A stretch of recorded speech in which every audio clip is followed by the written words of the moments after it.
আপনি কে? তোমার স্বামী? আমাদের বিয়ে কখন হলো? আর এই বাসরাত কি করে এসব হলো? তুমি তো মানুষ না, তুমি দূরে থাকো আমার থেকে। মা, তুমি কোথায়? লাফিয়ে ঘুম থেকে জেগে উঠলাম আমি। আমি শম্পা।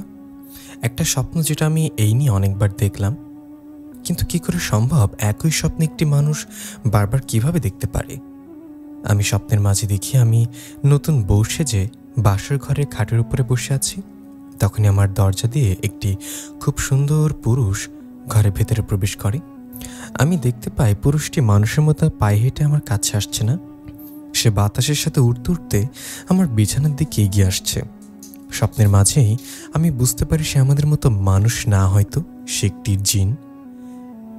স্বপ্নের মাঝে আমি দেখেছি জিনটা আমার বিছানার উপরে এসে আমার পাশে বসে আর আমাকে বলে, মাশাআল্লাহ, আমার বউটাকে দেখতে কত সুন্দর লাগছে। কি হলো শম্পা, তুমি চুপ কেন? আজকে আমাদের বিয়ে হয়েছে, আজকে আমাদের বাসর রাত। আজকে এই মধুর রাতটাকে নষ্ট করার কোনো মানে হয় না। চলো না আমরা আমাদের কাজগুলো সম্পূর্ণ করি। যখন আমি স্বপ্নের মাঝে তাকে বলতে থাকি, না না, আপনি আমার কাছে আসবেন না, আমাদের এই বিয়ে কখন হলো? আর আপনি কে? আপনি তো মানুষ না, আমার স্বামী না। তখনই আমার স্বপ্নটা ভেঙে যায় প্রতিবারের মতো। গত 1 বছর যাবৎ আমি এই একই স্বপ্ন অনেকবার দেখছি। বাবা মাকে কত বলেছি, কিন্তু বাবা মা কথাটা মাথায় নেয় না। শুধু বলে, তুমি ঘুমানোর সময় এগুলো ভাবো, দেখি এগুলো হয়। স্বপ্নকে নিয়ে এত ভয় পাওয়া কি আছে? স্বপ্ন তো স্বপ্নই, তাই না?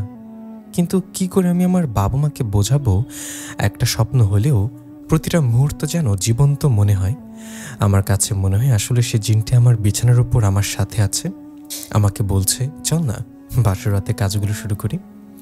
এভাবেই কাটছে আমার জীবন। আমার জীবনে অনেক কিছু অদ্ভুত হয়ে থাকে। যেমন ধরুন, আমার কলেজের যদি কোনো ছেলে আমাকে ডিস্টার্ব করে কিংবা আমাকে বিরক্ত করে, তাহলেই তার কোনো না কোনো দুর্ঘটনা ঘটে, হয়তো অ্যাক্সিডেন্ট করে পা ভেঙে, হয়তো নয়তো একটা বিপদে পড়ে। কিন্তু একদিনের বেশি আমাকে কেউ বিরক্ত করতে পারেনি। হঠাৎ আমাদের কলেজে আমাদের ক্লাসে শান্ত নামে একজন ছেলে ভর্তি হয়। ছেলেটা দেখতে অসম্ভব সুন্দর, হ্যান্ডসাম ছিল। আমি তার উপর পুরোপুরি ক্র্যাশ খাই। মনে মনে আমি তাকে ভালোবেসে ফেলি। আমি প্রতিদিন শান্তকে লুকিয়ে লুকিয়ে দেখতাম। আমার বান্ধবীরা বলে, কি রে শম্পা, আর কতদিন এভাবে থাকবি? আর কতদিন তোর মনের কথা তোর মনের ভেতরে লুকিয়ে রাখবি? বলে দে শান্তকে। আর তুইও তো দেখতে কম সুন্দর না, শান্ত তোকে কখনোই ফিরাবে না। সত্যি বলছিস তোরা? আমাকে শান্ত মেনে নেবে তার জীবনসঙ্গী হিসেবে? হ্যাঁ, কেন মেনে নেবে না? তুই কি দেখতে সুন্দর কম নাকি? পুরো কলেজের ছেলে পেলে তোর উপর পাগল। যা যা, এখন একটু বেশি বলছিস, আমার লজ্জা লাগছে। লজ্জা পেলে কাজ হবে? তোর মনের কথা তোর মনের মানুষকে বলে দেয় এবার। হ্যাঁ রে, আমারও মনে হচ্ছে বিষয়টা এখন তাকে বলা দরকার। আমি আগামীকালই শান্তকে প্রপোজ করব। সেদিন রাতে আমি যখন ঘুমিয়েছিলাম, তখন আমি খুব অদ্ভুত আরেকটি স্বপ্ন দেখি। আমি স্বপ্নের মাঝে দেখি আমি আমাদের কলেজের ক্লাসের বেঞ্চে বসে আছি, আর ঠিক আমার পাশের বেঞ্চে বসে আছে শান্ত। ঠিক তখনই ক্লাসরুমের দরজা দিয়ে ক্লাসে প্রবেশ করলো আমার স্বপ্নে দেখা সেই জিনটা। জিনটাও দেখতে মাশাআল্লাহ খুব সুন্দর ছিল। মাথায় ঘনভাবে চুল, পরনে সাদা পাঞ্জাবি, মুখে মায়াবী হাসি, যেমনটা আমি সবসময় তাকে বাসর রাতে দেখতাম।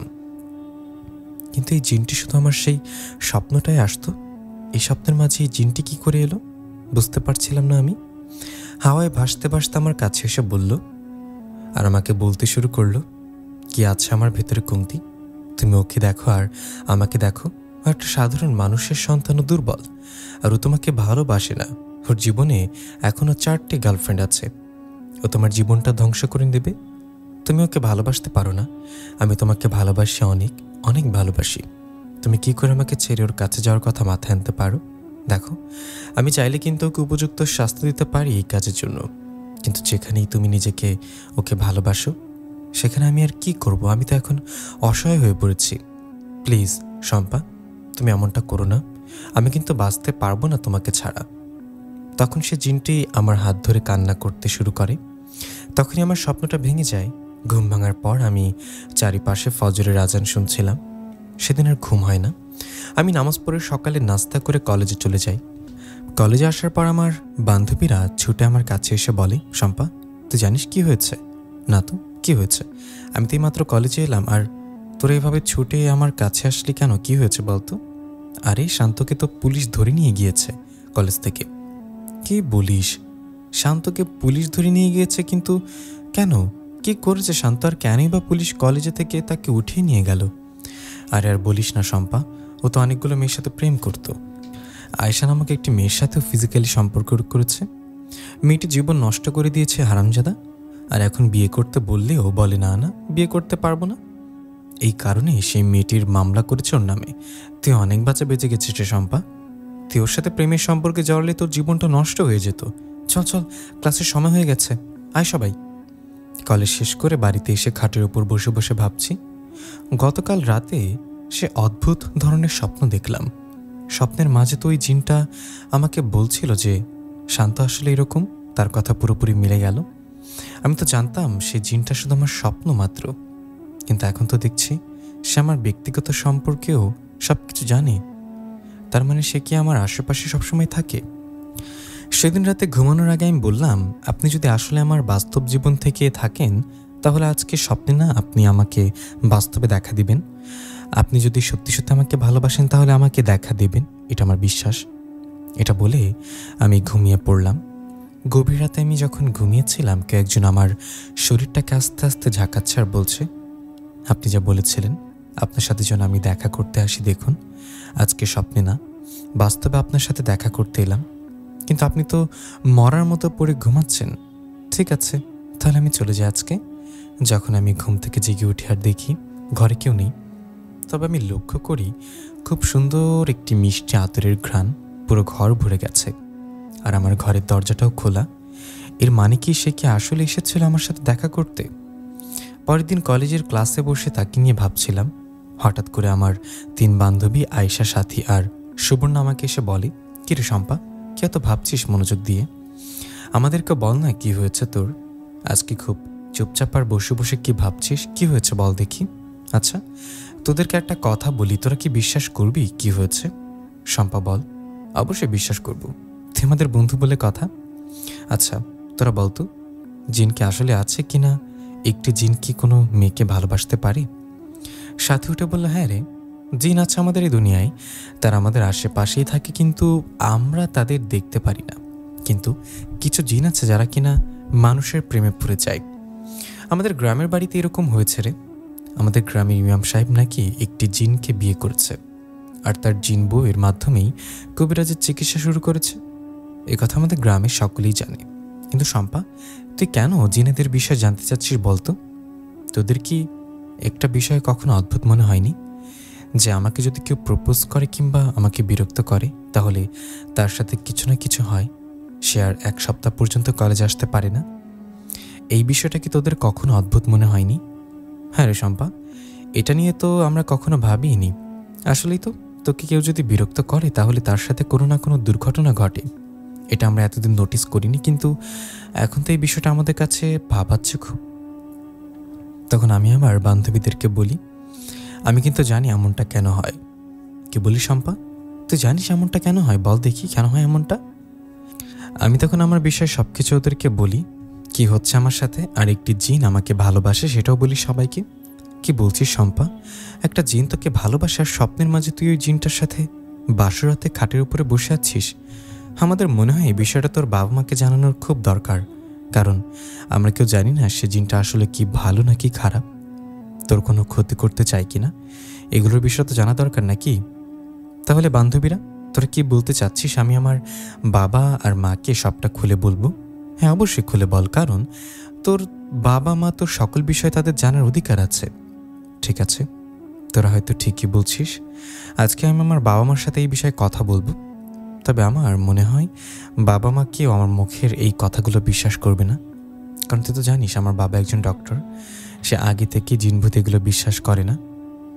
বাবা বলে পৃথিবীতে এগুলো, এই পৃথিবীতে নেই, শুধু মানুষের গল্প কাহিনী ছাড়া আর কিছুই না এগুলো। আর আমার মা, সে তো সায়েন্স নিয়ে পড়ালেখা করেছে, তাই সেও ধরতে গেলে এরকম তো এগুলো একটা বিশ্বাস করবে না। জানি না তাদের বলে কোনো লাভ হবে কিনা। তারপরেও আজকে বাসায় যাওয়ার পর তাদের সাথে আমি এই বিষয়টা শেয়ার করব। সেদিন কলেজ ছুটি হওয়ার পর আমি আমার বাড়িতে চলে আসি আর অপেক্ষা করতে থাকি কখন বাবা মা অফিস থেকে ফিরবে। বিকেলে বাবা মা অফিস থেকে বাড়ি ফিরে রাতে আমি বাবা মার কক্ষে যাই আর বলি, তোমাদের সাথে আমার কিছু কথা আছে। আরে শম্পা, কি কথা? ভেতরে আসো, কি হয়েছে? কলেজে কি কেউ তোমাকে ডিস্টার্ব করছে নাকি? করলে বলো, প্রিন্সিপাল আমাদের পরিচিত, আমি ফোন দিয়ে দিচ্ছি। তোমার আর কোনো ঝামেলা হবে না। না না বাবা, কলেজে আমাকে কেউ ডিস্টার্ব করছে না, কিন্তু আমি তোমাদের সাথে অন্য আরেকটি বিষয় নিয়ে কথা বলতে চাই। তখন মা বলে, কি বিষয় বল, শুনছি আমরা। আমি তখন আমার বাবা মাকে সবটা খুলে বলি। আমি বলি আমার সাথে এগুলো হচ্ছে। সব শুনে বাবা মা অট্টা হাসি দেয় আর আমাকে বলে, তোমার কি মাথা ঠিক আছে? শম্পা, তোমাকে তো ছোট থেকে আমি শিখেছি যে জিনের পরীর এগুলোর কোনো অস্তিত্ব নেই, এগুলো আমাদের পৃথিবীতে নেই, কাল্পনিক কথার গল্প ছাড়া কিছুই না। মা আমাকে বলে, তুমি হয়তো ইদানিং পড়াশোনা একটু বেশি ফোকাস করছো, এই কারণেই তোমার এইগুলো হ্যালোসিলেশন হচ্ছে। তুমি এক কাজ করো, তোমার শফিক আঙ্কেলের চেম্বারে চলে যাও। সে তো অনেক বড় সাইকিয়াট্রিস্ট, দেখবে সে তোমাকে কিছু মেডিসিন দিলেই তুমি আবার আগের মতো হয়ে যাবে, এগুলো তোমার মাথা থেকে চলে যাবে। আমি বুঝতে পারছি না এগুলো কি হচ্ছে আমার সাথে, আর বাবা মা আমাকে এগুলো কি বলছে হ্যালুসিনেশন। আবার অন্যদিকে আমার বান্ধবীরা বলছে জিনপরি পৃথিবীতে বিধান করে, তার আসলে আছে। কি করবো এখন আমি কি বাবা মার কথা শুনবো নাকি বান্ধবীদের কথা শুনবো? কিছুই বুঝতে পারছিলাম না আমি। যতই হোক না কেন, আমার মনে হচ্ছে সবার আগে আমার বাবা মার কথাটা আমার শোনা দরকার। তাই সিদ্ধান্ত নিলাম আগামীকাল তার সাথে দেখা করে সব কিছু খুলে বলবো। ঠিক আছে মা, আমি আগামীকাল আঙ্কেলের চেম্বারে যাব। এটা বলে বাবা মার রুম থেকে বের হয়ে আমি আমার রুমে এসে শুয়ে পড়লাম। গতকাল রাতের মতো আজ রাতেও কেউ একজন মধ্যরাতে আমার পিঠ ধরে ধীরে ধীরে নাড়াচ্ছে আর বলছে, কি হলো, আমার সাথে দেখা করবে না? দেখুন, আমি কোনো ফেক না, আমি আসলে আছি, আসছে আপনার সামনে। আসলে এই জিন জাতি আছে, আমি একজন জিন। কি হলো, ঘুম থেকে উঠুন। তখন আমার ঘুমটা ভেঙে যায় আর আমি চোখ খুলে দেখি আমার স্বপ্নে দেখা সে সুন্দর পুরুষটি এখন আমার খাটের একটি পাশে মায়াবী হাসি দিয়ে দাঁড়িয়ে আছে আর আমাকে ডাকছে। এটা দেখে আমি তো পুরো অবাক হয়ে যাই আর তাকে বলি যে আমি তো পুরো হতবাক, আমার চোখের সামনে দাঁড়িয়ে আছে সেই জিন যাকে এতদিন ধরে আমি শুধু স্বপ্নে দেখেছি। আমি ভয়ে ভয়ে তাকে দিকে তাকিয়ে বললাম, তুমি কি করে বাস্তবে আমার সাথে দেখা করতে এলে? তুমি তো স্বপ্নে ছিলে, এখন তুমি আমার সামনে কিভাবে? সে এবার একটু হাসলো, তার সেই মায়াবী হাসিটা এত সুন্দর ছিল যে যেটা দেখে আমার ভয় নিমিষে উড়ে গেল। সে তখন আমায় বলল, আমি তো সবসময় তোমার কাছে ছিলাম শম্পা, তুমি শুধু দেখতে পেতে না, আজ তুমি আমায় দেখতে চেয়েছিলে, তাই লুকিয়ে থাকতে পারলাম না আমি তখন তাকে বলি, তুমি কি সত্যি একজন জিন? সে বলে, হ্যাঁ, আমি আসলে একজন জিন। আমি তখন তাকে বলি, তুমি কি চাও আমার কাছে? তুমি কেন আমার স্বপ্নে আসো? সে এবার একটু গম্ভীর হয়ে উঠল আর আমাকে বলল, আমি একজন জিন, এটা সত্য, কিন্তু আমি আর 5টা জিনের মতো না। তোমাকে যখন প্রথম দেখেছিলাম তখন থেকে তোমার প্রতি আমার এক অদ্ভুত টান তৈরি হয়েছিল। তোমার নিষ্পাপ মন, তোমার চোখের দিকে তাকে আমি বুঝতে পারতাম তুমি আলাদা। তোমার উপর কেউ অন্যায় করুক এটা আমি সইতে পারি না।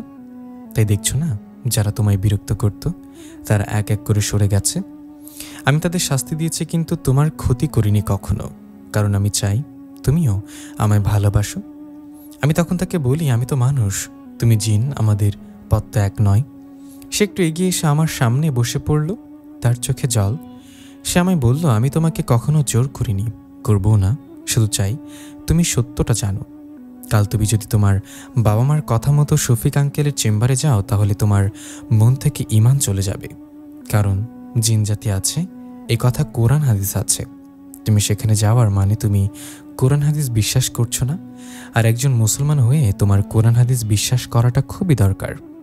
আর সব থেকে বড় প্রমাণ তো আমি নিজে, আমি একজন জিন হয়ে তোমার সামনেই দাঁড়িয়ে আছি। তারপরও যদি তোমার মনে হয় এটা শুধু তোমার একটা ভ্রম, তাহলে তুমি চাইলে আমি তোমাকে আমার জগতে নিয়ে যেতে পারি। সেখানে গেলে হয়তোবা তুমি বিশ্বাস করতে বাধ্য হবে যে জিন জাতি আসলে এই পৃথিবীতে আছে। এখন সব কিছু তোমার হাতে। তুমি কি তোমার ঈমানকে মেরে ফেলতে চাও নাকি জিনদের সম্পর্কে সব কিছু সত্য জানতে চাও? এটা তোমার একান্ত সিদ্ধান্ত। আমাকে এখন যেতে হবে, বাইরে ফজরের আজান দেবে। আল্লাহ হাফিজ, আসসালামু আলাইকুম। তারপর ধীরে ধীরে সে মিলিয়ে গেল বাতাসের সাথে। সে চলে যাওয়ার পর আমি চোখ বন্ধ ঘুমানোর চেষ্টা করলাম, কিন্তু কিছুতেই ঘুম আসছিল না আমার। পরের দিন সকালে আমি যখন রেডি হচ্ছিলাম শফিক আঙ্কেলের চেম্বারে যাওয়ার জন্য, তখনই বারবার আমার সেই জিনের কথাগুলো মনে পড়ছিল। আমি সিদ্ধান্ত নিই আমি আঙ্কেলের চেম্বারে যাব না, আমি জিনদের বিষয়ে সব কিছু জানতে চাই। ঠিক তখনই জানলা দিয়ে একটি চিঠির খাম উঠতে উঠতে আমার পায়ের কাছে এসে পড়ল। আমি খামটি হাতে তুলে নিই আর খামটি খুলে রাত ভেতর সেই চিঠিটাকে বের করে পড়তে শুরু করি। সেই চিঠির ভেতর লেখা ছিল, তুমি যদি আমাদের বিষয়ে সকল তথ্য জানতে চাও, সকল সত্যও জানতে চাও, তাহলে আজ রাত 12টায় তোমাদের বাড়ির পিছনে তোমাদের রান্নাঘরে চলে এসো। আমি তোমার জন্য অপেক্ষা করব। আমি সিদ্ধান্ত নিই আমি আজ রাতে তার সাথে দেখা করব। আমি 12টায় পুরো বাড়ি ঘুমে অচেতন, চারপাশে নিঃশব্দ। আমি ধীরে ধীরে চুপি চুপি আমার ঘর থেকে বের হয়ে গেলাম। মনে মনে ভাবছিলাম, আমি কি পাগল হয়ে গেছি, নাকি ভালোবাসা নামক অদৃশ্য কোনো টানে এগিয়ে যাচ্ছে এক অজানা জগতে। রান্নাঘরের সামনে এসে আমি আস্তে আস্তে ঘরের ভেতর প্রবেশ করলাম। রান্নাঘরের ভেতরটা ছিল খুবই অন্ধকার, আমি কিছু দেখতে পারছিলাম না। আর তখনই হঠাৎ এক ঝলক আলো, আর সেই আলো থেকে ধীরে ধীরে ভেসে এলো এক চেনা মায়াবী চেহারা। সে জিনিসে দাঁড়িয়ে আছে সাদা পাঞ্জাবি পরে, মাথায় ঘন চুল, চোখে কি যে মায়া তার বলে বোঝাতে পারবো না আমি। সে এবার হাসলো আর বলল, আমি জানতাম তুমি আসবে, তুমি খুবই সাহসী শম্পা। আমি তাকে বললাম, তুমি আসলে কে, তোমার সত্যিকারের নাম কি, আর তুমি আমায় এত ভালোবাসো কেন? সে এবার বলল, আমার নাম আকরাম, আমি জিন জাতির এক জিনের সন্তান। অনেক বছর আগে তোমার দাদির সময়ে এই বাড়িতে এক ভয়ানক কাণ্ড হয়েছিল। সেই থেকেই তোমাদের রক্তের সাথে আমাদের বন্ধন গড়ে ওঠে। তুমি কি বলতে চাইছো আমার পরিবার আর তোমাদের কোনো যোগসূত্র আছে? আকরাম মাথা নিচু করে বলল, তোমার দাদির ছোট বোন, সে ছিল আমার দাদার বউ, কিন্তু মানুষ জিনের প্রেমকে কেউ মেনে নেয় না। আমার দাদা তাকে হারিয়েছিল সে সময়, আর তারপর থেকেই আমার দাদা তোমার পরিবারের উপরে প্রতিশোধ নেয়ার জন্য এই বাড়িতে থেকে যায়, আর এক এক করে তোমাদের পরিবারের অনেককে হত্যা করে, যারা কিনা তার ভালোবাসার মানুষকে একে অন্য হাতে তুলে দিয়েছিল। আমি আমার জগৎ থেকে এখানে এসেছিলাম আমার দাদাকে বুঝে নিয়ে যাওয়ার জন্য, কিন্তু এই বাড়িতে আসার পর তোমার সাথে দেখা হয়, আর প্রথম দেখা আমি তোমাকে ভালোবেসে ফেলি। আমি তাকে বলি, তাহলে যে আমার এতদিন 4 জন চাচা ছিল, ফুপারা হঠাৎ হঠাৎ করে হার্ট অ্যাটাক করে মারা যেত, আবার অ্যাক্সিডেন্টে মারা যেত, সবটা তোমার দাদার করত। আর আমার দাদির বোন তোমার দাদার বউ ছিল। এটা আমি বিশ্বাস করি না, তুমি মিথ্যা বলছো। তখন সে আমায় বলে, ঠিক আছে, সত্যটা তুমি তোমার নিজের চোখে দেখলেই বুঝতে পারবে। চলো আমার সাথে আমাদের জগতে আসো। চলো শম্পা, তোমাকে আমাদের জগতে নিয়ে যাই। রান্নাঘরে অন্ধকারে দাঁড়িয়ে আমি বোকার মতো চেয়ে আছি তার দিকে। আকরা, এই নামটাই যেন এখন আমার হৃদয়ের গভীরে গেঁথে গেছে। আমি বোধহয় নিজের অজান্তেই তাকে ভালোবেসে ফেলেছি। চলো শম্পা, তোমাকে আমাদের জগতে নিয়ে যাই। এটা বলে সে তার হাত আমার দিকে বাড়িয়ে দিল। আমি জানি চোখের সামনে দাঁড়িয়ে থাকা আকরাম মানুষ না, সে একজন জিন, এবং তবুও আমি তার চোখে কোনো ভয় খুঁজে পাই না, বরং যেন এক অদ্ভুত শান্তি খুঁজে পাই সেখানে। আমি সিদ্ধান্ত নিলাম আমি সত্যটা জানব, কি হয়েছিল আমার দাদির বোনের সাথে। আমি তখন আকরামকে বলি, তোমাদের জগতে গেলে আমি কি আর ফিরতে পারবো? আকরাম ধীরে ধীরে বলল, ফেরার পথ থাকে যদি তুমি চাও, কিন্তু সত্যি জানার পর সিদ্ধান্তটা তুমিই নিও, তুমি ফিরে কি করবে। তবে আমি প্রতিশ্রুতি দিচ্ছি, তোমার শরীর মন বা আত্মাকে কোনো ক্ষতি করব না, শুধু সত্যটা দেখতে চলো একবার। আমি ধীরে ধীরে তার হাত ধরলাম। চোখের পলকে আমি আমার রান্নাঘরে নেই, আমি যেন এক অদ্ভুত গুহার ভেতরে দাঁড়িয়েছি। গুহার দেয়ালগুলো আগুনে জ্বলছে, চারিদিকে হালকা নীলচে আলো। আকরাম বলে, এটা আমাদের গোপন জগৎ, এখানে শুধু জিনেরাই প্রবেশ করতে পারে, কিন্তু তুমি ব্যতিক্রম, কারণ তোমার রক্তে সেই সম্পর্কের ছাপ এখনো আছে। আমি ধীরে ধীরে সামনে এগিয়ে যেতে লাগলাম। গুহার শেষে ছিল একটা বিশাল দরজা, তার উপরে লেখা আরবিতে কিছু শব্দ, যেগুলোর মানে আমি বুঝলাম না। আকরাম বলল, এটা আমাদের অতীতের দরজা, তোমার পরিবারের ইতিহাস এখানে লুকানো আছে, আসো আমার সাথে। আমরা দরজাটা ঠেলে ভেতরে প্রবেশ করলাম। হঠাৎ চারপাশে অন্ধকার নেমে এলো এবং একের পর এক দৃশ্য আমার সামনে ভেসে উঠতে থাকলো, ঠিক সিনেমার মতো। এক কিশোরী মেয়ে, আমার দাদির ছোট বোন, নাম ছিল মাহিরা, গোপনে দেখা করতে এক সুন্দর পুরুষের সাথে। পুরুষটি আর কেউ নয়, আমার আকরামের দাদা ইলিয়াস, এক শক্তিশালী জিন। তাদের প্রেম, তাদের মিলন এবং সকল কিছু এক এক করে ছবির মতো ভেসে উঠছিল সেই ঘরের দেয়ালে। তারপর এক রাত্রে সেই মেয়েটিকে জোর করে অন্য ছেলের সঙ্গে বিয়ে দেওয়া হয়। এই কারণে আমার দাদা প্রতিজ্ঞা করে, মাহিরাকে যারা কষ্ট দিয়েছে তাদের উপযুক্ত শাস্তি সে দেবে, তারপর সেই ঘরটা আবার আস্তে আস্তে অন্ধকার হয়ে যায়। আকাশ আমাকে নিয়ে এসে ঘরের বাইরে চলে আসে। আমি আকরামকে প্রশ্ন করি, তোমার দাদা যা করেছে তা তো ভুল কিছু করছে না, তোমার দাদা এখন কোথায়? উত্তরে আকরাম আমাকে বলে, দাদা অনেকদিন আগেই তার প্রিয়তমা আমার দুঃখে আত্মহত্যা করে মারা গেছে। আমি তখন বলি, তাহলে তো তোমার দাদার প্রতিশোধ তোমার নেওয়া দরকার। আমাকে বলে, আমি আমার দাদার পথে হাঁটতে পারিনি শম্পা, আমি ভালোবাসার শক্তিতে বিশ্বাস করি। আর তুমি সে মেয়ে যার চোখে আমি আবার আমার শান্তি খুঁজে পেয়েছি। শম্পা, তুমি কি আমায় ভালোবাসবে? আমি তখন তাকে বলি, তুমি জিন, আমি মানুষ, তবুও আমি তোমার সত্যটা বিশ্বাস করি, কিন্তু আমি কিছু সময় চাই। তুমি আমাকে সময় দেবে না আকরাম? আকরাম বলল, আমি তোমার জন্য অপেক্ষা করব, কিন্তু সাবধান থেকো শম্পা। আমার দাদার লোকেরা এখনও তোমাদের ক্ষতি করতে চাই। তুমি এখন তাদের চোখে পড়ে গেছো। আসলে আমার দাদা ছিল অনেকগুলো জিনদের সর্দার। আর ওই যে তুমি বললে না তোমার চাচা বাবুদের কথা, আসলে আমার দাদা হত্যা করেনি, আসলে আমার দাদা তাদের মারিনি। তার আগে আমার দাদা আত্মহত্যা করেছিল। তারা ছিল আমার দাদার গোলাম, যারা কিনা এখন তোমাকে সহ তোমার পুরো পরিবারটাকে মেরে ফেলতে চায়। আমি বুঝলাম সামনে আরও ভয়ানক কিছু অপেক্ষা করছে আমার জন্য। আকরাম বলল, তুই ফিরে যাও এখন, কিন্তু সাবধানে থেকো। তোমার পরিবারের ইতিহাসের জন্য এখন তোমার জীবন ঝুঁকিতে আছে। তারপর হঠাৎ আমার মাথা ঘুরে উঠল। আমি জ্ঞান হারালাম। চোখ খুলে দেখি আমি আমার ঘরের বিছানায় শুয়ে আছি। ঘরের আলো নিভে আছে। আমি ভাবছিলাম, তাহলে কি সব কিছু কি একটা স্বপ্ন ছিল, নাকি আমি সত্যি জিনদের জগতে গিয়েছিলাম? এই প্রশ্নটা মাথায় ঘুরপাক খাচ্ছে। ঠিক তখনই আমার হাতের মুঠোয় কিছু অস্তিত্ব টের পেলাম। হাত খুলে দেখি একটা ছোট সাদা পাথরের টুকরো, যার উপর খোদাই করে একটি নাম লেখা। নামটি হলো আকরাম। আমি বুঝে গেলাম এটা কোনো স্বপ্ন ছিল না। পরদিন সকালে বাড়ির পরিবেশ একদম বদলে গেছে। মা বাবা দুজনেই খুব গম্ভীর। বাবা ফোনে কারোর সাথে কথা বলছে। কথা বলা শেষ করে বাবা সোফায় বসে পড়ল মাথায় হাত দিয়ে। মুখ দেখে বোঝা যাচ্ছে কিছু একটা হয়েছে। আমি ডাইনিং টেবিলে এসে বসতে মা বলল, শম্পা, গত রাতে তোমার ঘরের পাশের খালি রান্নাঘরে আগুন লেগেছিল, কিন্তু অদ্ভুতভাবে কোনো জিনিসই পড়ে নাই, শুধু ধোয়া আর ধোয়া দেখলাম আমরা। আমার হাত কাঁপতে লাগলো, গলা শুকিয়ে গেল। আমি জানি আগুন লেগেছিল, কিন্তু তা কোনো সাধারণ আগুন ছিল না। আমি মাকে বলি, হয়তো তুমি আর বাবা ঘুমের চোখে ভুলভাল দেখেছিল। যদিও আসলে আগুন লাগতো তাহলে তো পুরো ঘরটা পুড়ে যাওয়ার কথা, তাই না মা?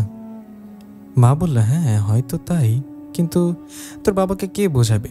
সেজন্য একটা অন্যরকম ভাবনায় চলে গেছে। সে জিনিসটা দেখে অতীতের কিছু কথা বারবার আমাকে বলছে। আমি তখন মাকে প্রশ্ন করি, অতীতে কি হয়েছিল মা?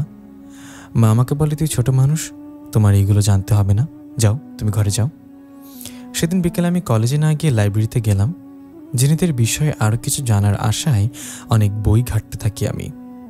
এক পুরনো বই একটি পেয়েও গেলাম। এক ভয়ানক তথ্য পেলাম সেখানে। জিনেদের ভেতরে যেসব জিন যারা মানুষের ভালোবাসায় পড়ে তাদের মাকদুম জিন বলা হয়। তারা সাধারণত শান্তিপ্রিয় জিন হয়ে থাকে, কিন্তু কোনো মানুষ যদি তাদের ভালোবাসা প্রত্যাখ্যান করে তখন তারা ভয়ঙ্কর হয়ে উঠতে পারে।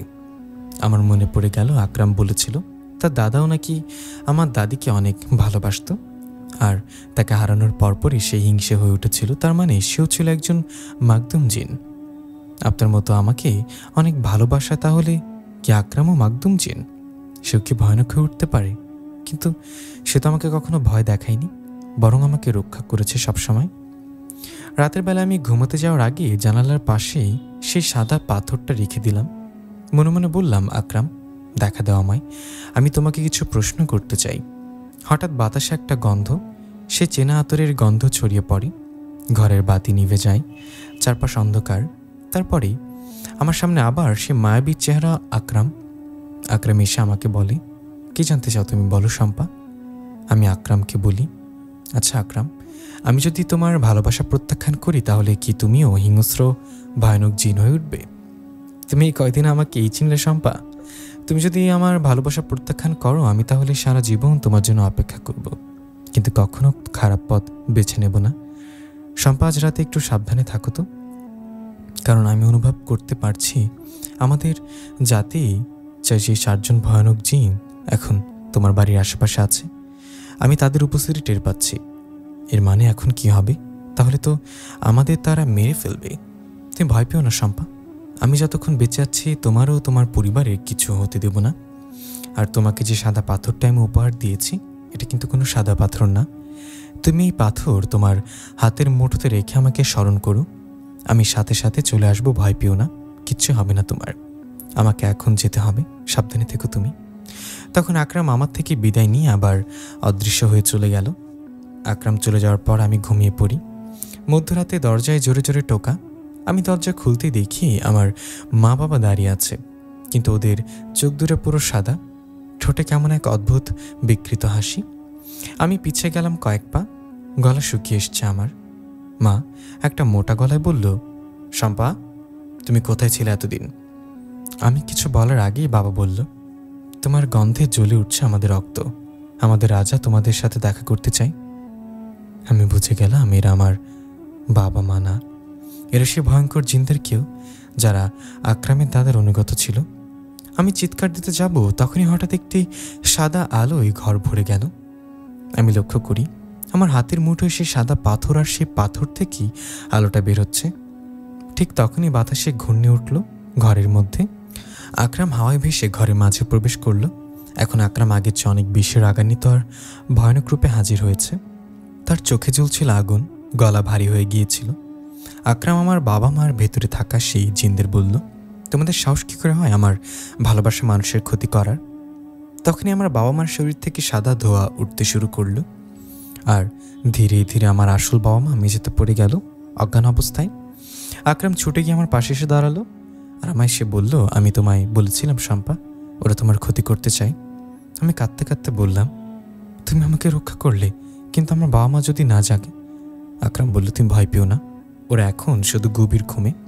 আমি ওদের প্রাণ রক্ষা করেছি, কিন্তু এখন আমাদের একটা বড় সিদ্ধান্ত নিতে হবে, কারণ তারা আবারও ফিরে আসবে, কিন্তু 4 জন নয়, 40 জন হয়ে। আমি অবাক হয়ে তাকিয়ে থাকলাম আকরামের দিকে। আমি আকরামকে বলি, আকরাম তুমি তো বলেছিলে তোমার দাদা মারা গেছে, তবে তারা যে বলছিল তোমার সাথে তাদের রাজা দেখা করতে চায়। আকরাম বলল, আমার দাদার দেহ নেই, কিন্তু তার আত্মা এখনো পৃথিবীতে আছে, আর সে আত্মা আমার দাদার সকল সৈনিকদের আদেশ করেছে তোমাকে উঠিয়ে নিয়ে যাওয়ার জন্য। এখন একমাত্র উপায় হলো তাদের মূল কেন্দ্র ধ্বংস করা। আমি বলি, মূল কেন্দ্রটা কোথায়? আকরাম গম্ভীর হয়ে বলে, তোমার দাদার সেই কবর, সেটাই হচ্ছে তাদের মূল কেন্দ্র। তুমি ঠিক কি বলতে চাচ্ছ আকরাম? আমি কিছু বুঝতে পারছি না। আকরাম তখন আমাকে বলে, শোনো, তোমাকে তো বলেছি আমার দাদা আত্মহত্যা করে মারা গেছে, কিন্তু কি করে মারা গেছে সেটা শুনবে। আমার দাদা ভালোবাসা এতটা অন্ধ হয়ে গিয়েছিল যে সে যখন শুনে তার বউকে অন্য একজনের সাথে বিয়ে দেওয়া হয়েছে, সে সেদিন রাতেই তার বাসর ঘরে ঢুকে তার স্বামীকে, তার শ্বশুর শাশুড়ি এবং সকলকে হত্যা করে।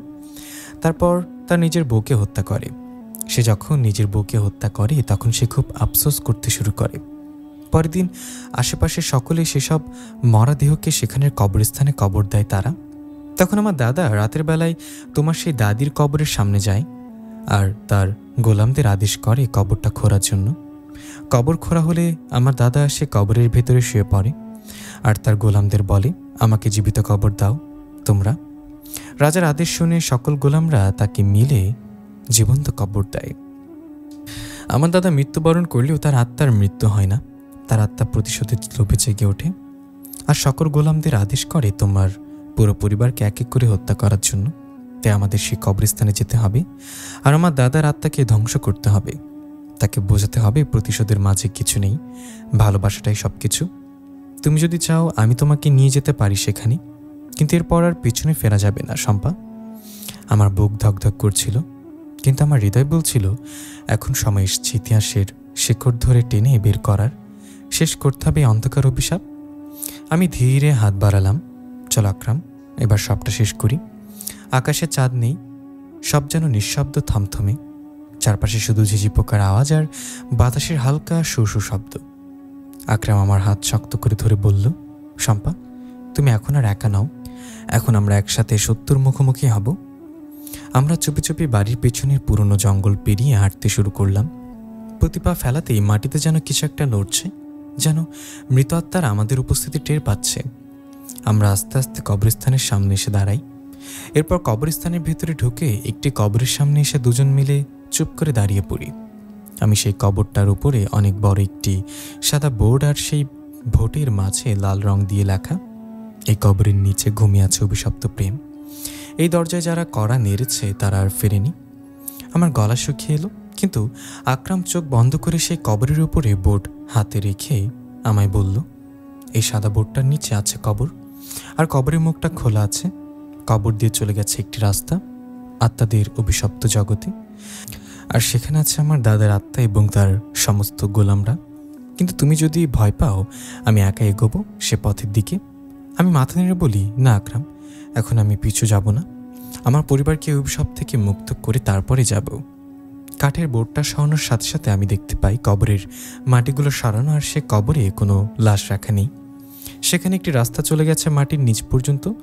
তখন একটি বিকট আওয়াজ হলো, যেন 100 বছর ধরে বন্দি আত্মারা একসাথে চিৎকার করে উঠল। আমরা ভেতরে প্রবেশ করলাম।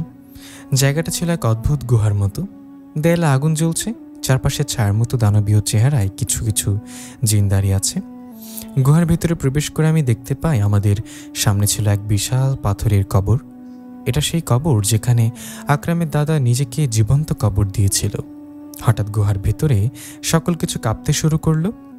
তখনই সে পাথরের কবরের মুখটা আপনা আপনি খুলে যায়, আর কবরের ভেতর থেকে বলে ওঠে কেউ একজন।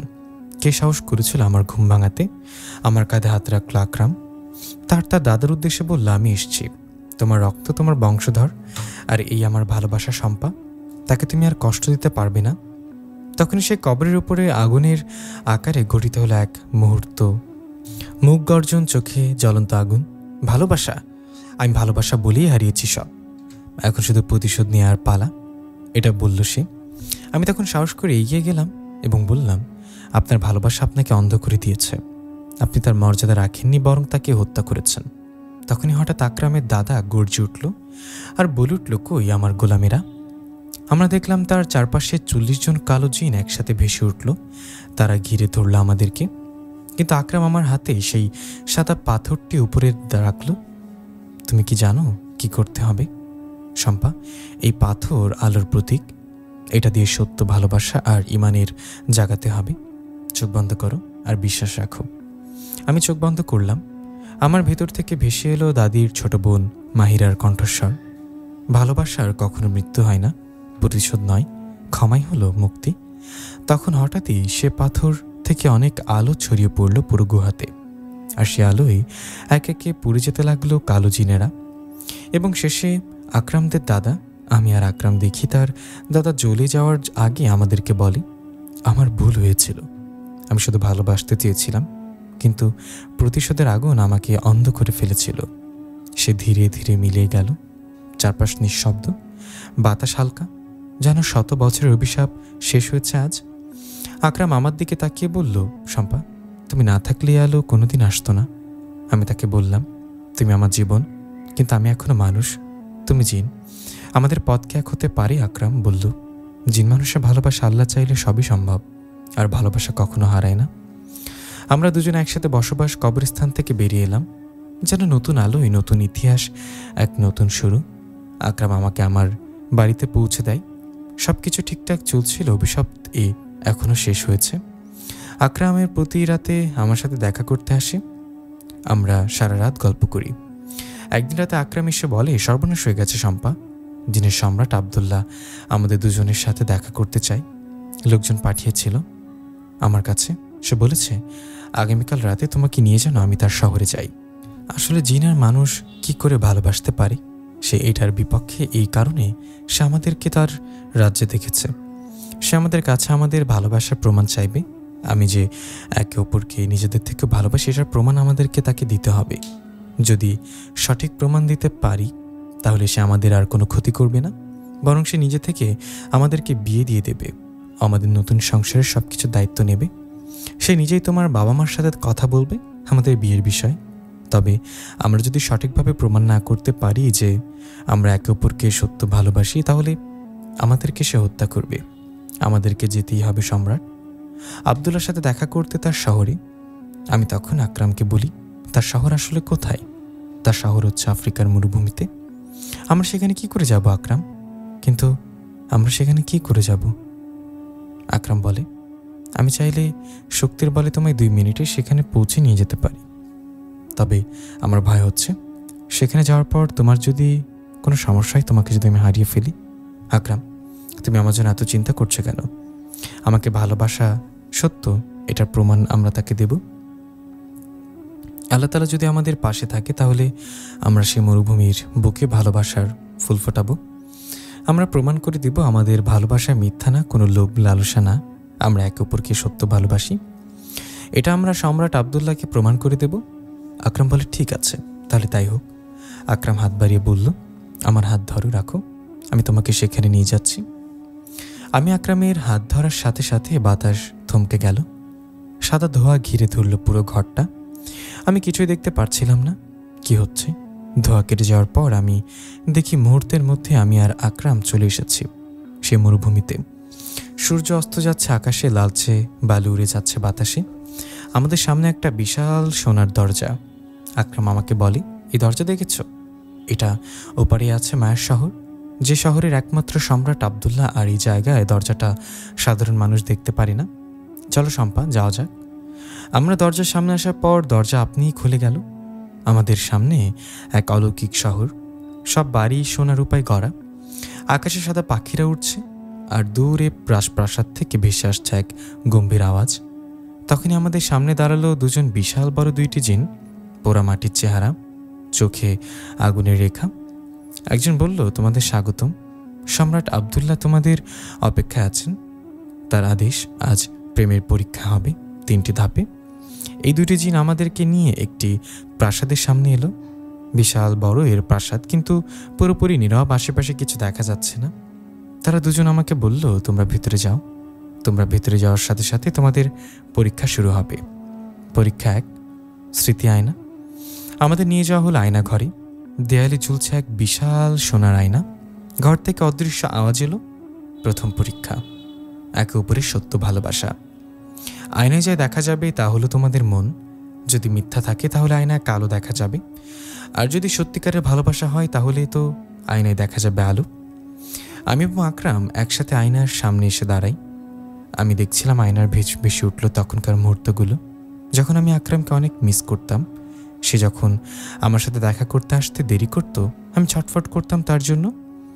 একা একা আমি আকরামকে নিয়ে কত স্বপ্ন দেখতাম, সেই সকল দৃশ্যগুলো আয়নায় ভেসে উঠছিল। ও পাশেই আকরামেও সে একই জিনিস দেখা হচ্ছিল। সেও কি আমাকে ভালোবাসে কি না সেটা পরীক্ষা নিচ্ছিল এই আয়না। তারপর আমি একসাথে দেখি কালো সে আয়নাটা ধীরে ধীরে আলোতে ভরে গেল। তখন সে রুমের ভেতরে থেকে একটি অদৃশ্য কণ্ঠ বলে উঠল, তুমি আর আকরাম প্রথম পরীক্ষা উত্তীর্ণ হয়েছ। আকরাম আমাকে বলে সে ওই আয়নার মাঝে তার ভালোবাসার স্মৃতিগুলো দেখছিল। পরীক্ষা 2, ভয়ঙ্কর ধাঁধা। তারপর সেই বিশাল 2টি জিন আমাদেরকে আরেকটি ঘরে নিয়ে গেল। আমরা দেখি ঘরটা পুরোপুরি অন্ধকার। তখনই আমরা আকরামকে দেখি ঘরের মাঝে একটি পাথরের মূর্তি, তার চোখে আগুন। যখনই অদ্ভুতভাবে এসে পাথরের মূর্তি আমাদের সাথে কথা বলতে শুরু করলো। সে বলল, আমাদের প্রেম মানে শুধু ভালোবাসা নয়, প্রেম মানে হলো বিপদে পাশে থাকা। এখন তোমাদের একজনকে অন্ধ করে দেয়া হবে, আর অন্যজন তাকে পথ দেখাবে। যদি সঠিকভাবে গন্তব্যে পৌঁছাও তবে প্রমাণ হবে তোমরা একে অপরকে কখনো ছেড়ে যাবে না। ঠিক তখনই আকরামের চোখের দৃষ্টি চলে যায়। আকরাম বলতে শুরু করে, আমি কিছু দেখতে পাচ্ছি না শম্পা, আমি কিছু দেখতে পাচ্ছি না, আমি মনে অন্ধ হয়ে গেলাম। আমি আকরামকে বলি, আকরাম তুমি শান্ত হও, এটা একটা পরীক্ষা, আমি তো তোমার সাথে আছি, তুমি আমার চোখ দিয়ে দেখবে। তখনই সে রুমের চিত্রগুলো সরে যায়, আর আমাদের সামনে দিয়ে একটি ছোট্ট কাঠের ব্রিজ, আর নিচ দিয়ে চলে গেছে আগুনের নদী। তখন সেই অদৃশ্য শহর আমাদেরকে বলে আমাদের এই ছোট্ট ব্রিজটা পার হয়ে ওপারে যেতে হবে। আমি তখন আকরামের হাত শক্ত করে ধরে খুব সাবধানের সাথে সেই ব্রিজটা পার হতে শুরু করি। আমি নিচের দিকে দেখছিলাম ব্রিজের নিচ দিয়ে চলে যাচ্ছে অগণিত লাল আস্ত। শেষ মুহূর্তে একদম কিনারে এসে আমি হোঁচট খেয়ে এক পা পড়ে গেলাম। আমি নিচে পড়তে যাব তখনই আকরাম কিছু না দেখেও শুধু তার শব্দ শুনে ঝাঁপ দিল। সে আমার হাত ধরে অনেক কষ্ট করে আমাকে টেনে তুলল। তখনই সে অদৃশ্য স্বর আবার বলে উঠল, ভরসা আছে, সাহস আছে, দ্বিতীয় পরীক্ষাও পেরিয়ে গেছো তোমরা। সাথে সাথে আকরামের চোখ ঠিক হয়ে যায়, আর সে আবার ভালো হয়ে যায়। তখন সেই 2টি জিন আমাদেরকে সে রুম থেকে বের করে রাজপ্রাসাদে নিয়ে যায়। পরীক্ষা 3, আত্মাদানের পরীক্ষা। রাজপ্রাসাদে এসেছে আমরা।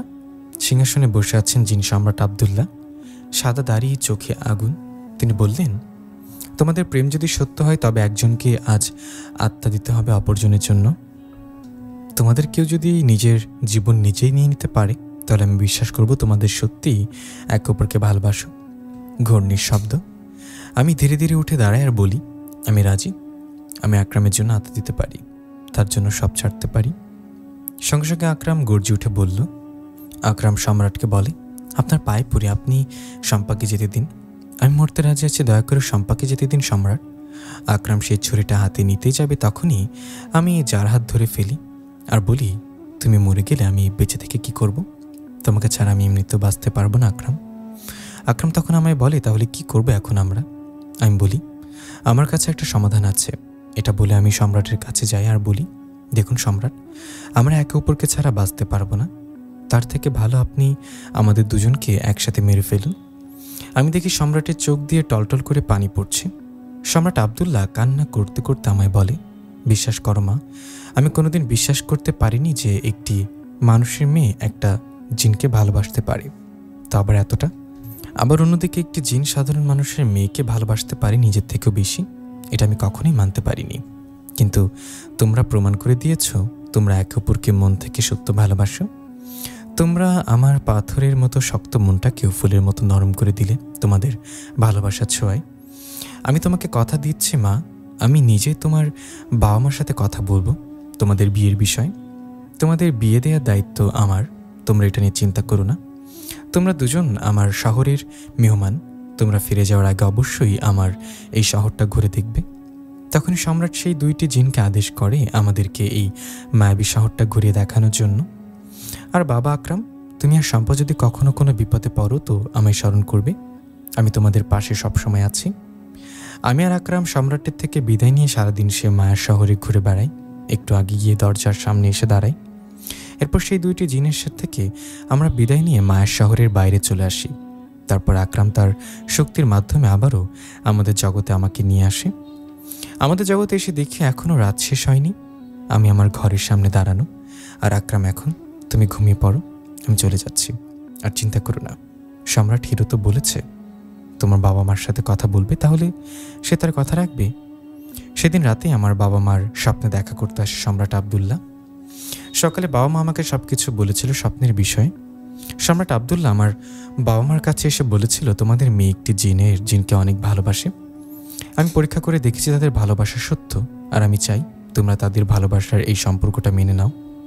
তখনই স্বপ্নের মাঝে আমার বাবা মা বলে, না না, আমি একটি জিনের সাথে আমার মেয়েকে বিয়ে দিতে পারবো না। সম্রাট আমার বাবাকে বলে, তুমি ভুলে যাচ্ছ সে অভিশাপের কথা। তুমি কি তোমার বাবার মতো ভুল করতে চাও? একটি ভুল তোমাদের বংশের কত প্রদীপ নিভিয়ে দিয়েছে। সে অভিশাপ তো তোমাকে, তোমার স্ত্রীকে আর তোমার মেয়েকেও হত্যা করতে চেয়েছে যদি আকরাম তোমাদের পাশে এসে না দাঁড়াতো। এরপর সম্রাট আবদুল্লাহ তার শক্তির মাধ্যমে স্বপ্নের মাঝে আমার বাবা মাকে সবকিছু দেখায়, কি করে আমাদের ভালোবাসার শক্তি দিয়ে সেই অভিশাপ আমরা কাটিয়েছিলাম। সবকিছু দেখে আমার বাবা মা স্বপ্নের মাঝে কান্না করতে শুরু করে, আর সম্রাটকে বলে, সে আমাদের জন্য এত কিছু করলো, সে আমাদের জন্য নিজের জীবন বাজি রেখে তার দাদার আত্মাকে ধ্বংস করলো। ঠিক আছে, আমরা তাদের ভালোবাসা সম্পর্কে মেনে নেব, কিন্তু সে তো মানুষ না, সে একটি জিন। সে আমার মেয়েকে বিয়ে করে তার জগতে নিয়ে যাবে না তো। তোমরা যতদিন বেঁচে আছো ততদিন সে তার বউকে নিয়ে তোমাদের সাথেই এই বাড়িতে থাকবে, একটা মানুষ রূপে থাকবে তোমাদের বাড়িতে। তবে তোমরা যেদিন মারা যাবে সেদিন এসে তার বউকে নিয়ে তার জগতে চলে যাবে। বাবা মা বলে, ঠিক আছে, তাহলে আমাদের এই বিয়ে তার আপত্তি নেই। সম্রাট চলে যাওয়ার আগে বলে, আগামীকাল বিকালে আকরাম মানুষ রূপে তোমাদের সাথে দেখা করতে আসবে। এটা বলে সম্রাট আবদুল্লাহ চলে গেল। পরের দিন বিকেলবেলায় আকরাম মানুষ রূপে আমাদের বাড়িতে আসে। মাশাআল্লাহ, তাকে মানুষ রূপে দেখতে কতটা সুন্দর লাগছে। আবার বাবা মা আকরামকে বলে, সম্রাট জিন স্বপ্নের মাঝে আমাদেরকে সবকিছু বলেছে, তুমি আমাদের জন্য এত কিছু করলো, আর আমরা আমাদের ভালোবাসা কি করে না মানি বলো। তবে আকরাম, কথা ওইটাই রইল, বিয়ের পর তোমাকে মানুষ রূপে আমাদের সাথে এই বাড়িতেই থাকতে হবে। কিন্তু আকরাম বলেন, চিন্তা করবেন না, আমি আমার কথা রাখবো। বিয়ের পর আমি এই বাড়িতেই থাকবো মানুষ রূপে, আর আপনার একটি ব্যবসা সামলাবো। আমি লুকিয়ে লুকিয়ে দেখছিলাম, তাকে যতই দেখছি ততই নতুন করে মুগ্ধ হচ্ছি আমি। বাবা বলে, ঠিক আছে, তাহলে তোমাদের বিয়ে আজ থেকে 4 দিন পর নির্ধারিত করা হলো। তাই 2 দিন পর মা বাবা আমাকে কিছু টাকা হাতে ধরিয়ে দিলেন বিয়ের কেনাকাটা করার জন্য আকরামের সাথে। পরের দিন আমি আর আকরাম একটি শপিং মলে গেলাম বিয়ের কেনাকাটা করতে। কেনাকাটা করে আমি আর আকরাম যখন রিক্সা দিয়ে আসছিলাম, আমি আকরামকে বলি, আচ্ছা আকরাম, বিয়ের পর কি আমাদের বাবু হবে না? মানে তুমি তো একজন জিন, তোমার সন্তান কি আমার পেটে আসবে? উপরওয়ালা চাইলে সব কিছুই সম্ভব। সে যদি চায় তাহলে আমাদের অবশ্যই সন্তান আসবে। তুমি মা হবে আর আমি বাবা হব। দেখতে দেখতে এই 3টা দিন কেটে গেল। আজকে আমাদের বিয়ের দিন, পুরো বাড়ি ভর্তি মানুষ। সকল মেহমানরা আকরামকে দেখে তো বাবা মার অনেক প্রশংসা করতে শুরু করে। বাবা মাকে বলে, মাশাআল্লাহ, দেখে শুনে এত সুন্দর একজন সুদর্শন পুরুষ নিজের মেয়ের জন্য খুঁজে নিয়ে এলেন। দেখবেন আপনার মেয়ে খুব সুখে থাকবে। আর এত প্রশংসা শুনে বাবা মাও খুব খুশি হয়েছে। রাতের বেলায় বাসের ঘরের খাটের উপরে আমি বউ সেজে বসে আছি। তখনই আকরাম ঘরের ভেতর প্রবেশ করে। আকরাম ঘরে এসে দরজাটা লাগিয়ে আমার পাশে এসে বসে। তুমি জানো, তোমাকে নিয়ে এরকম একটা স্বপ্ন আপনি কতবার দেখেছি। আজকে আমার সেই স্বপ্নটা পূর্ণতা পেল। আকরাম আমাকে বলে, তুমি শুনলে অবাক হবে যে আমি কখনোই তোমাকে স্বপ্নের মাঝে মায়া দেখাইনি। আমি কখনোই তোমার স্বপ্নে আসিনি। শুধু একটি স্বপ্নে এসেছিলাম, ওই যে শান্তকে নিয়ে যে স্বপ্নটা দেখেছিলাম, সেই স্বপ্নের মাঝে আমি এসেছিলাম। তাও আসতাম না, তোমাকে সাবধান করার জন্য এসেছিলাম। তবে তুমি যে বাসর রাতে স্বপ্নটা দেখতে, সেটা আমি দেখাতাম না। সেটা তোমাকে উপরওয়ালা দেখিয়েছিল, তোমার ভবিষ্যতের কিছু স্মৃতি। আমার বাবা মা মরে গেলে কি তুমি আমাকে তোমার জগতে নিয়ে যাবে? দেখো শম্পা, শুধু শুধু তাদের মৃত্যু কামনা করার কি দরকার? হ্যাঁ ঠিক আছে, সকলকে একদিন না একদিন মরতে হবে। তুমি মরে গেলে আমি তোমাকে আমাদের জগতে নিয়ে যাব, কিন্তু তুমি না চাইলে আমি কখনো জোর করব না। জানো শম্পা, কত রাত অদৃশ্য হয়ে তোমার ঘরের ওই কোনায় দাঁড়িয়ে দাঁড়িয়ে তোমাকে দেখতাম আমি।